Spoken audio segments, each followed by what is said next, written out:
Jonathan Ayash is the Chief Executive Officer of local airline Lyft, and he's here to tell us about some planned schedule increases and some other news. Jonathan, thanks for joining us.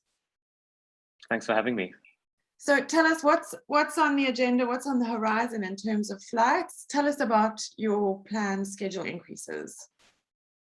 So there's always lots going on. The industry is, it's an interesting time for the industry. And it has been, I think, for the last 24 months, hard to believe it's 2 years since this pandemic started. We launched in a very difficult time in December 2020, and it's been a baptism of fire. But over the last year, through the support of our passengers and the South African community at large, including, again, a lot of the agents that have been booking us more and more, we've been able to expand and grow and most recently increased our schedule on the Joburg Cape Town route quite significantly. So we're doing up to 7 returns a day. And that was before the chaos of the last week, let's call it, where we've ramped up our schedule even more. I think in the last 5 days, we'd added beyond that increased schedule, I think 20 flights, so 10 returns to accommodate passengers who have been stranded. Okay, all hands on deck. Sounds like you'll be needing more aircraft soon. What is the ideal aircraft for Lyft's future and future routes? So at this stage, our routes are focused on the domestic trunks. And for that, the A320 that we fly is an ideal aircraft. As you start looking at the thinner routes and potentially some of the regional routes, there are routes that would benefit from a slightly smaller gauge aircraft. And while that's not necessarily on our roadmap right now, it could, if commercially viable routes become possible. So right now we're sticking to the aircraft that we've got and trying to expand that fleet, and we'll look at routes that fit that gauge. Okay, tell us, is Lyft a breakaway from the traditional airline model, and in what ways? I know you've got some flexibility, which is something, one of your trump cards. Tell us about that. So I think there's 2 pieces to that. So from a pure business model point of view, it's very different from a traditional airline. And I think those have historically been focused on supply driven. So they are looking to increase their capacity and hopefully demand follows, which is great when things are going really well. But this industry is notorious for being very cyclical, and it's not a question of if that trough is going to come, but when. And I think that's when airlines really get into trouble. And obviously COVID was the extreme of that. But what we are focused on is being very demand driven. So for example, we've increased our flights now because there is that opportunity to do it. So we haven't gone in with a huge number of aircraft hoping that demand recovers. We will increase aircraft as demand recovers. And by doing that, taking a very conservative approach, but one that we are betting will give us the sustainability and the ability to weather the COVID waves that we had over the last 12 months. That's the one piece.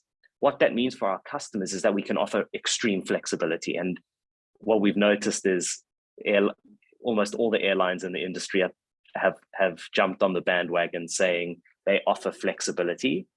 But when you really scratch the surface and understand and see how it works, and we've had a look, and you can see when there's a 3-page explanation on how to use the flexibility, you know that it's not really the same. It's not really the same thing. In a nutshell, anyone who books a ticket with us, regardless of what ticket class that is, gets flexibility completely free. They can cancel their flight up to 24 hours before, and it's at the click of a button. It's not email us, phone us, wait for a call center agent to contact, and then maybe within 8 weeks we will get you a voucher that you can use for 6 months. That's not at all. It is really go online, push cancel, money's in your wallet, and rebook immediately.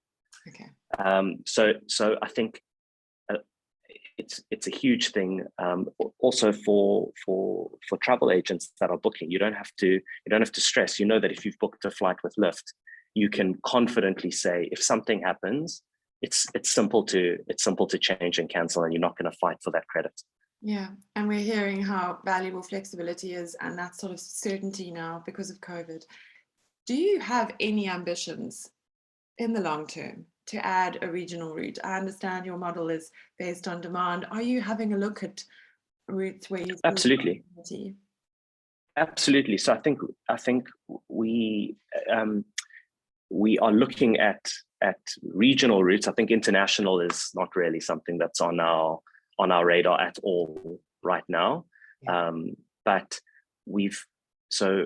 Lyft is an airline that's part of the global aviation family. They've been in the business for the last 20 years doing charter and ACMI wet leasing, but a lot of experience within that team flying across the continent.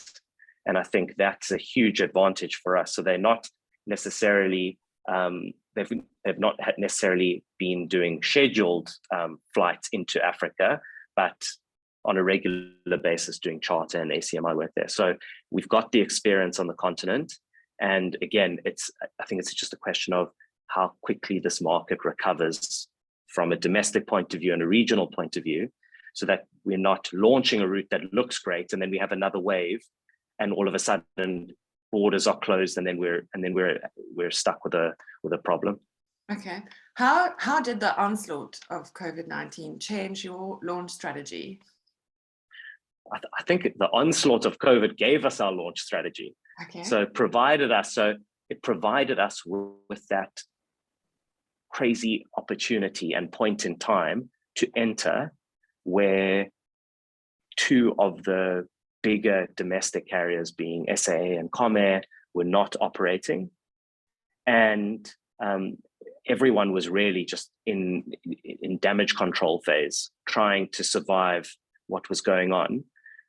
At the same time, you had two things that provided us with the opportunity. One is input costs were at extremely low levels. So you were able to obtain really attractive aircraft leases and agreements, and very flexible ones, which you need in order to go into operating an airline during such an uncertain time. And the other thing was we were able to bring on some of the best people in the industry. And I think those two things have been key factors to our success over the last 18 months. Can you tell us what market share you've got at the moment? So I can't share the exact number, but what I can tell you is that we're punching well above our weight in terms of the capacity that we've got in the market, which is always great to see. It really, what that means to us is people love flying with us. People are choosing us specifically. And I know there's always uncertainty around a new airline, but it's not really new. The brand is new, but we have, it's scary to think we've got hundreds of years of experience within the team that sits there.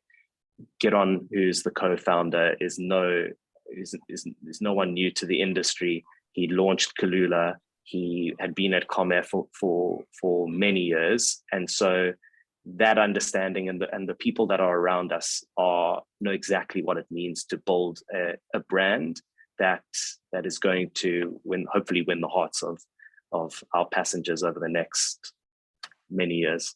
Tell us what percentage of your business is coming via the GDS. Do you plan a direct connect type distribution strategy with different brands? So our distribution is still in the earlier phases from a GDS point of view. So we're not directly in the GDS, but we're in via Han Air and World Ticket. And we're working very hard to optimize those channels while we look to have a direct connection into the GDS. We already have API direct connections to the majority of the large travel agents in South Africa.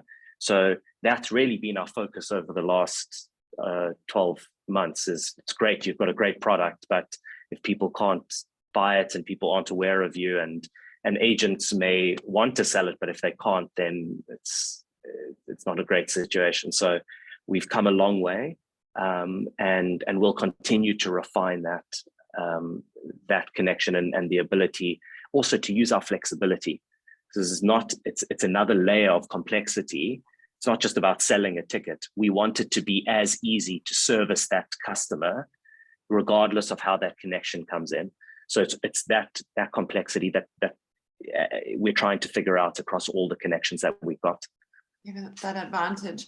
What other ancillary product and services do you have that agents can sell and benefit from?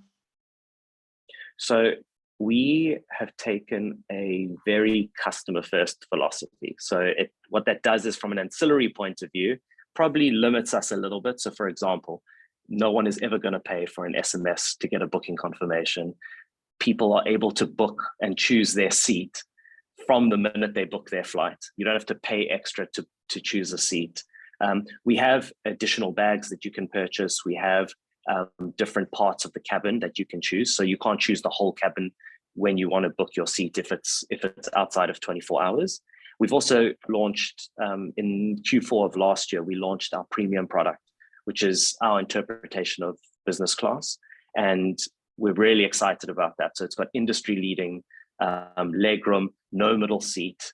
There's a tray that comes down in the middle. It's a really fantastic product, great, delicious catering.